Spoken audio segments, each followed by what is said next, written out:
आज हम लोग पढ़ेंगे रिप्रोडक्टिव हेल्थ। काफ़ी दिन का गैप हो गया है, अबाउट 10 days। तो इसका कारण था कि बगल में शादी थी, तो डीजे साउंड स्पीकर आप लोग तो जानते ही हैं। तो जिसके कारण रिकॉर्डिंग नहीं हो पाई। और तो चलिए शुरू करते हैं रिप्रोडक्टिव हेल्थ का पार्ट 3, जिसमें हम लोग पढ़ेंगे मेडिकल टर्मिनेशन ऑफ प्रेगनेंसी के बारे में, एमटीपी। तो क्या होता है एमटीपी और क्यों करते हैं एमटीपी? तो MTP medical termination of pregnancy मतलब लीगल प्रोसेस है जिसके थ्रू हम लोग एबॉर्शन करते हैं। यानी जब प्रेगनेंट जब प्रेगनेंसी प्रेगनेंसी के दौरान ही उसका जब तक फुल टर्म नहीं हो जाता, तो 9 मंथ का प्रेगनेंसी होता है, तो उससे पहले जब एबॉर्शन कराते हैं तो उस समय उसको कहते हैं मेडिकल टर्मिनेशन ऑफ प्रेगनेंसी। तो ये सिक्योर है फर्स्ट वीक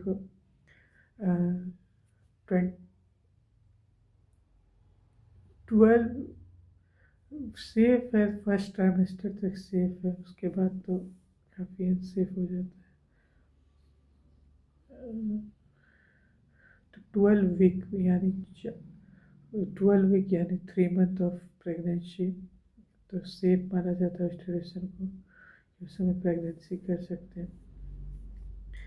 तो यहाँ एक बॉक्स है जिसमें कि लिखा हुआ है कि medical termination of pregnancy amendment, मतलब कि उसमें बदलाव किया गया था एक्ट में कब 2017 में, was enacted by government of India. Government of India ने इसे लगाया था with the intention of reducing the incidence of illegal abortion and consequent marital mortality and morbidity। तो इस इंटेंशन से लगाया गया था ताकि इलीगल एबॉर्शन रुके और उसी के चार और इसके परिणाम स्वरूप मैटरनल मोर्टिलिटी, मतलब मैटरनल माँ का जो मृत्यु हो जाता है उस केस में, और उसके जो खतरा रहता है। According to this act, pregnancy may be terminated on certain considered ground within the first 12 week of pregnancy। मतलब 12 वीक यानी कि 3 मंथ तक कर लिया जा सकता है प्रेगनेंसी, एबॉर्शन कर दिया जा सकता है 12 मंथ तक, जब तक कि एक रजिस्टर्ड मेडिसिनल प्रैक्टिशनर के ओपिनियन के साथ। अगर प्रेगनेंसी लास्ट करी है 12 वीक, तो बट 24 वीक मतलब कि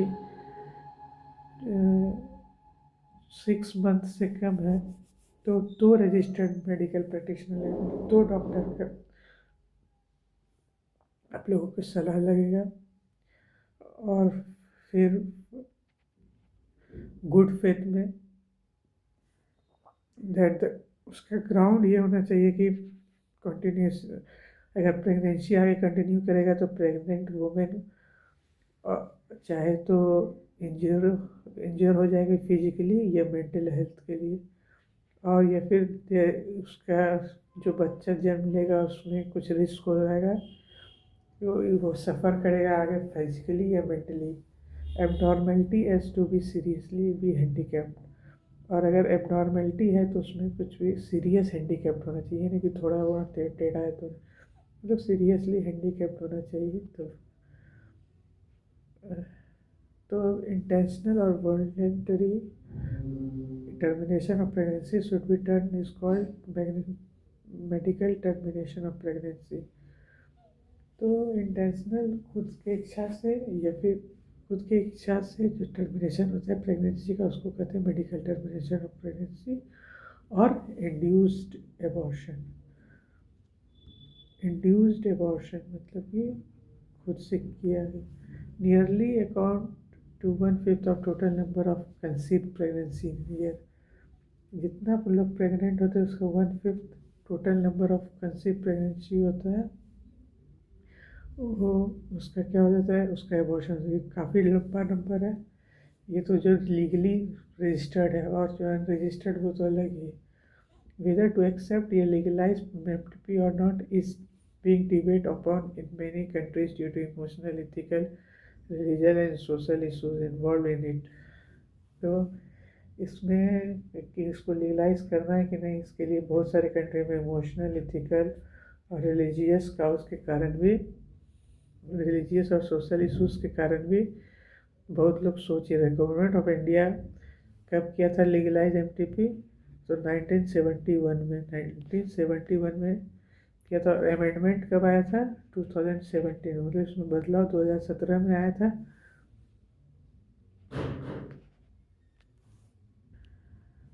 तो 2017 में अमेंडमेंट हुआ था।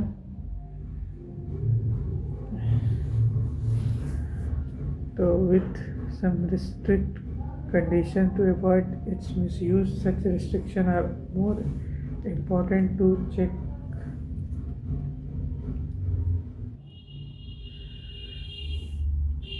तो with some restriction to avoid its misuse, such restrictions are all over. Such restrictions are all the more important to check indiscriminate and illegal female femicide which are reported to be high in India.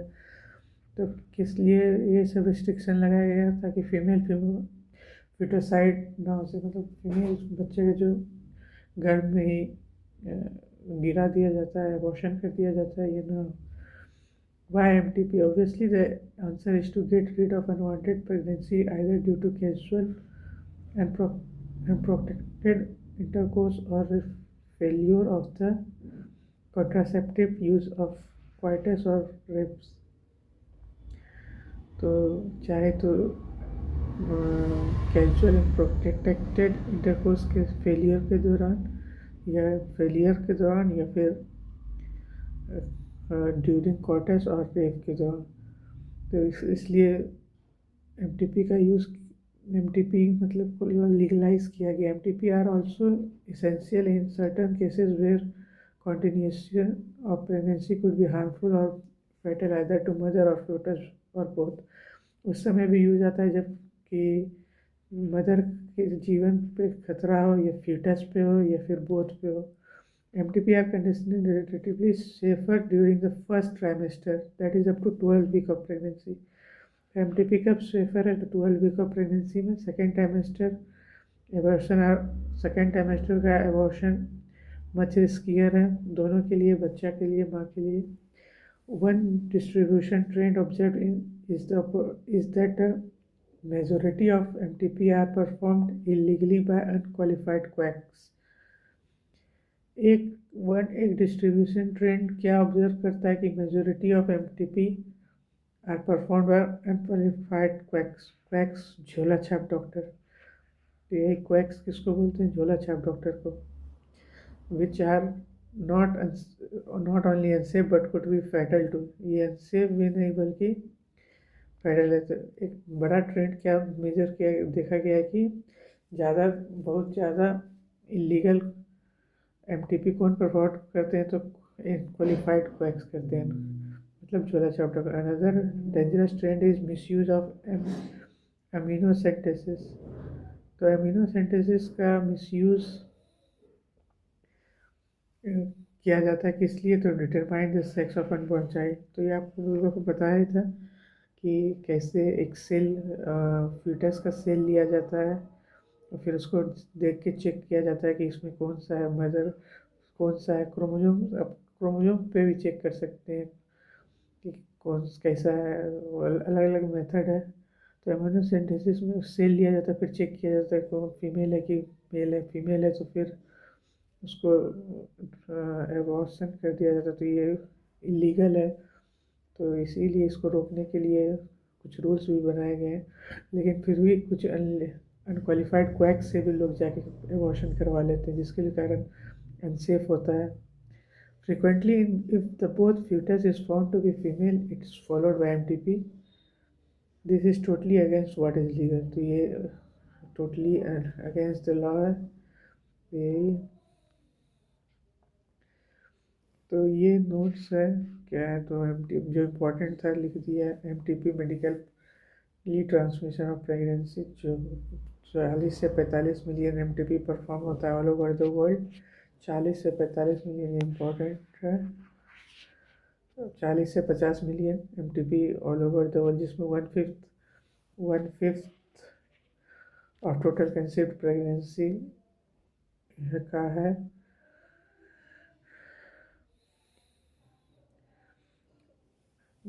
जितना pregnant होता है उसका 1/5 है जिसमें कि abortion ही होता है. Government कब लीगलाइज किया? 1971 में. और फिर अमेंडमेंट कब आया? 2017 में. 2017 में अमेंडमेंट एक्ट आया with some restriction to prevent MTP saved during first trimester up to 12 week of pregnancy. Second trimester much more risk. First trimester में और कम रिस्क है. सेकेंड 12 वीक यानी कि सेकेंड सेमेस्टर मतलब 3 महीना का एक ट्राइमेस्टर होता है. First semester, second semester, third trimester, 3 trimester होता है. मिसयूज ऑफ और एक और misuse of amniocentesis to derive the sex of unborn child. और उसके बाद क्या होता है? फीमेल फीटोसाइड जो कि इलीगल है.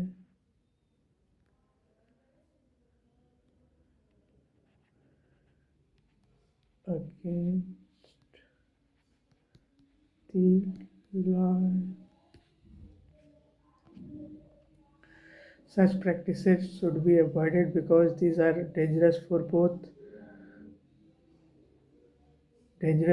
for the younger mother and fetus. Effective consolidation of need to be avoided and protected causes and the risk factor involved in illegal abortion as well as providing more health care facilities reverse the menstrual unhealthy trend. तो इस process को क्या है, बहुत dangerous है दोनों के लिए, यंग मदर और फीटस दोनों के लिए. तो इसके लिए इफेक्टिव काउंसलिंग की ज़रूरत है और अवॉइड ऑफ अनप्रोटेक्टेड क्वाइटस का risk factor involved in illegal abortion as well as providing more healthcare facility could reverse the mentioned unhealthy trend. तो इसका क्या तरीका है कि इलीगल एबॉर्शन को रोकने का? तो मोर हेल्थ केयर फैसिलिटी देने का और इफ़ेक्टिव काउंसलिंग और मोर हेल्थ केयर फैसिलिटी देने का. तो ये रिवर्स कर देगा मेंस्ट्रुअल अनहेल्दी ट्रेंड को. STI सेक्सुअली ट्रांसमिटेड इन्फेक्शन या STD सेक्सुअली ट्रांसमिटेड डिजीज. ये STI वनरेबल डिजीज है, ये रिप्रोडक्टिव ट्रैक्ट इन्फेक्शन है. Infection or disease which are transmitted through sexually intercourse are collectively called sexually transmitted disease. जो sexual intercourse से होता है उसको सेक्सुअली ट्रांसमिटेड डिजीज़ कहते हैं. तो यह वनरेबल डिजीज़.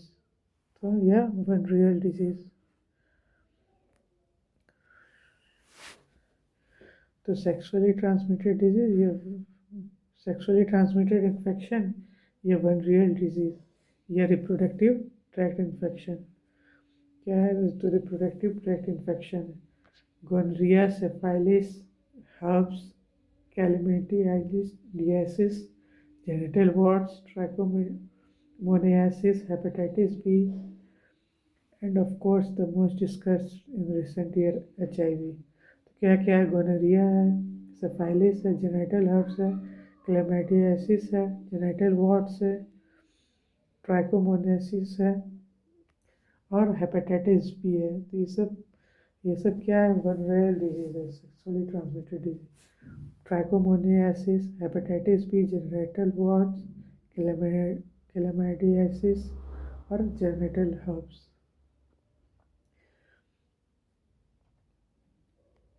HIV क्या है? तो एड्स होता है इससे। एड्स, ये एड्स के बारे में हम लोग ह्यूमन हेल्थ एंड डिजीज में देखेंगे।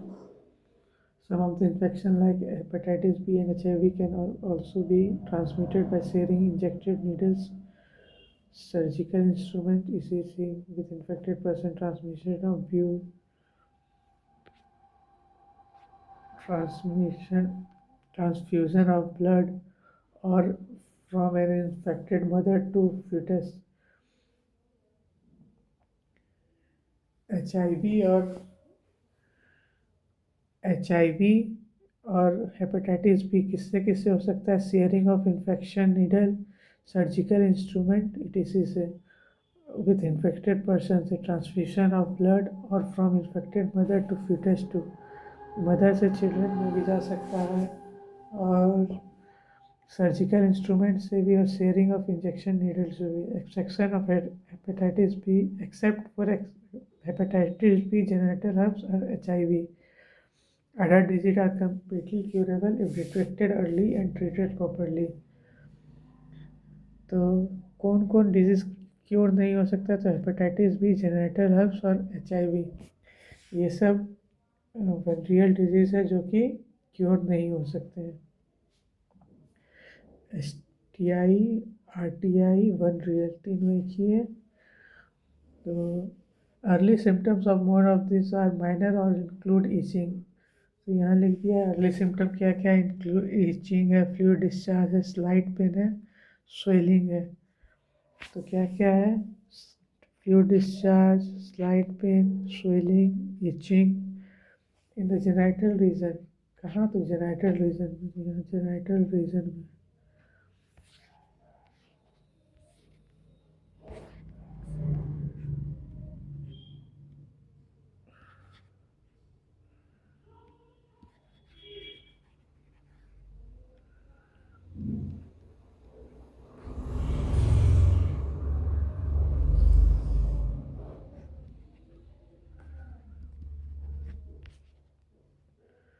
जेनिटल रीजन में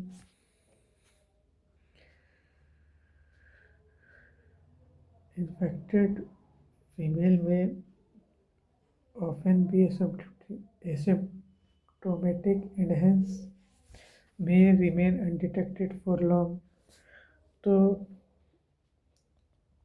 फीमेल यहाँ क्या हो सकती है? एसिम्प्टोमेटिक हो सकती है, जिसके कारण सिम्टम ना दिखे, और मे रिमेन, और क्या रिमेन अनडिटेक्टेड रह सकती है ज़्यादा समय के लिए। एब्सेंस और less significant symptoms in early stage of person from going, absence or less significant symptoms in the early stage of infection, and social stigma attached to STI deters the infected person from going timely। जो शुरुआत में कम जो symptoms नहीं है जिसके कारण infection, और social stigma as to STI deter infected person from going. Social stigma भी है कि इसको STI हो गया, क्या क्या करता है। तो इसके कारण कि वो आदमी इन्फेक्टेड पर्सन टाइमली चेकअप के लिए भी नहीं जाता है, ट्रीटमेंट के लिए भी नहीं जाता है। This could lead to complication later, जिसके कारण बाद में कॉम्प्लिकेशन होता है। पेल्विक इन्फ्लेमेटरी डिजीज, PID, जिसको pelvic inflammatory disease, PID, abortion, stillbirth, ectopic pregnancy. तो ये सब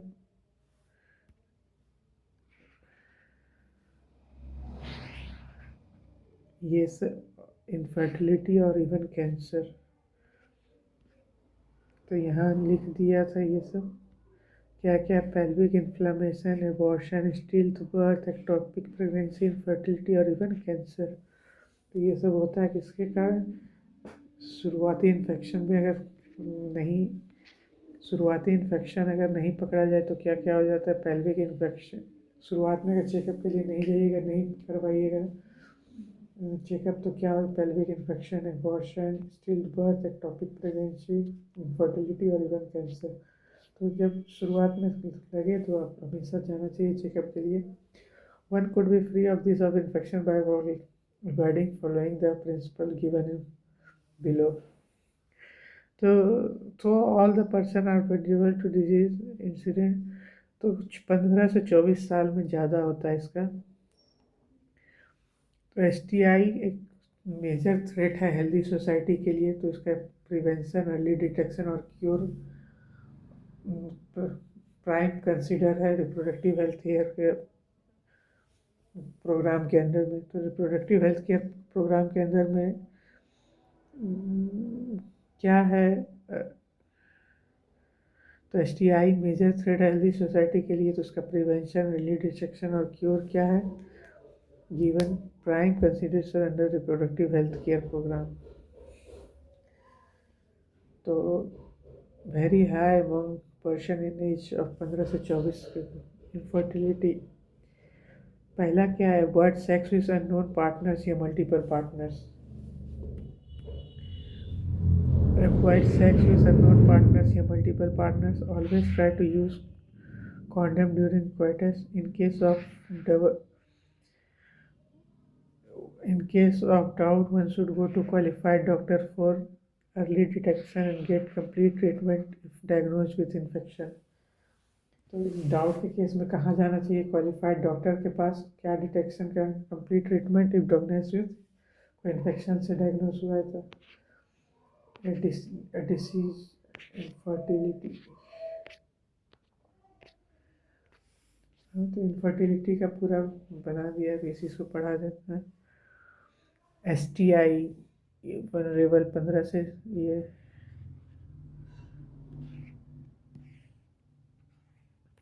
STI का वनरेबल 15 से 24 के ईयर के बीच में. वुमेन, ये भी फैक्ट ही मान ली. Women often of sexual may remain undetected for a long time. Discuss on reproductive health. तो infertility क्या है? A discuss on reproductive health is complete without a mention of infertility. A large number of couples all over the world, including India, are infertile. They are unable to produce children in spite of unprotected sex or sexual coercion. तो बहुत ज़्यादा couple unfertile है despite the fact कि उन्होंने unprotected sex किया. The reason for this could be many physical, congenital disease, drugs, immunological और even physiological. तो क्या क्या कारण हो सकता है? फिजिकल पहला, दूसरा कॉन्जेनिटल, तीसरा डिजीज, चौथा ड्रग्स, इम्यूनोलॉजिकल और इवन फिजियोलॉजिकल.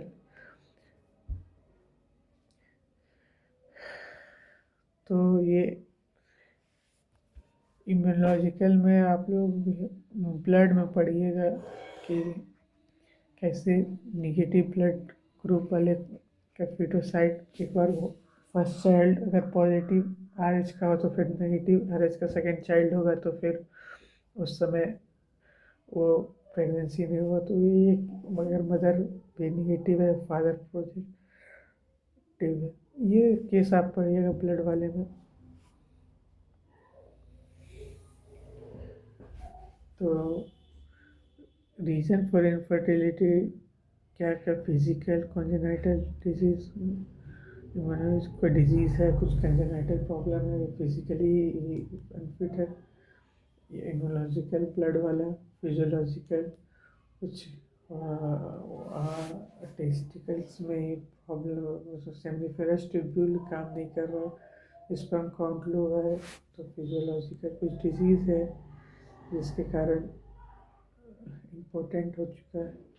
तो India often female is blamed for the couple being childless, but more often than not the problem lies in male. More often than not the problem lies in the male partner. तो हमेशा child का blame female पे ही किया जाता है, लेकिन बहुत case में मेल पार्टनर भी रहता है. Specialise health care unit infertility clinic could help in diagnose and corrective treatment of some of the disorder and enable this couple to have children. तो कुछ इनफर्टिलिटी कुछ जो इनफर्टिलिटी क्लिनिक है वो सभी कपल्स को मदद कर सकता है जो भी डिसऑर्डर है उसको ख़त्म करने में और इन कपल को बच्चे होने में। However, where such correction are not possible, the couple could be assisted to have children through a special technique commonly known as assistive reproductive technology, जो कि जहाँ इनफर्टिलिटी क्लिनिक भी नहीं है बस जहाँ करेक्शन पॉसिबल नहीं है वहाँ असिस्टिव रिप्रोडक्टिव टेक्नोलॉजी का यूज़ किया जाता है।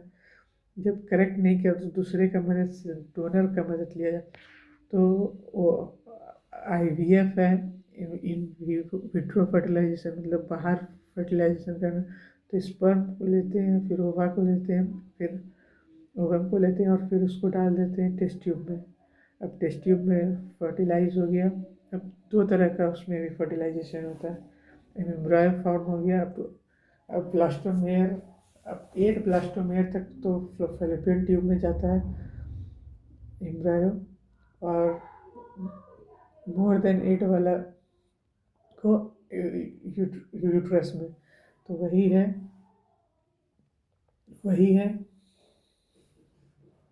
इन इंट्राफैलोपियन इंट्राफैलोपियन ट्रांसफ़र। ये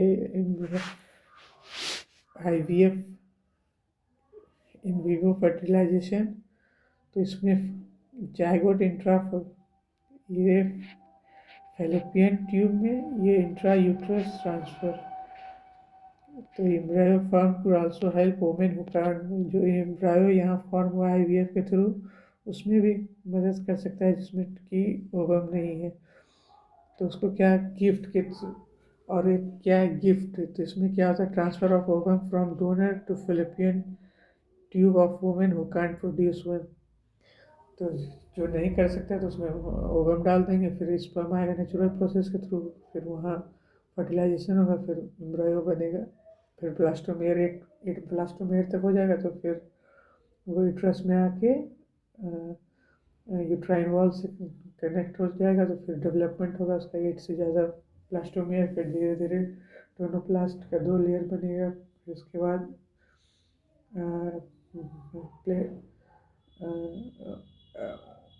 प्लेसेंटा बनेगा। फिर उसके बाद कनेक्शन हो जाएगा फिर डेवलपमेंट होगा एम्ब्रायो का पूरा। ICSI sperm directly injected to ovum. ICSI क्या है इंट्रा साइटोप्लाज्मिक स्पर्म इंजेक्शन। तो इसमें क्या होता है स्पेशल प्रोसीजर है तो एम्ब्रायो फॉर्म करने का लेबोरेटरी में जिसमें क्या किया जाता है स्पर्म को डायरेक्टली ओवम में कर दिया जाता है। तो इतना टेक्निक है।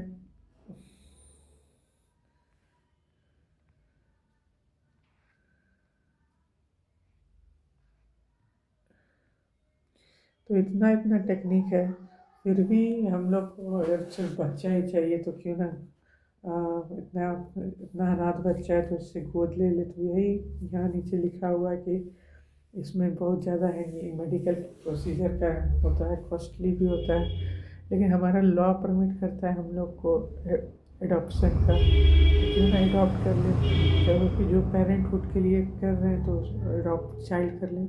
तो अपना चॉइस है जो चाहे तो ये अगर नहीं है तो ये मेथड यूज़ करें ये चाहे तो एडॉप्ट करें। थैंक यू यही था आज का। बहुत दिन बाद किया है रिकॉर्ड तो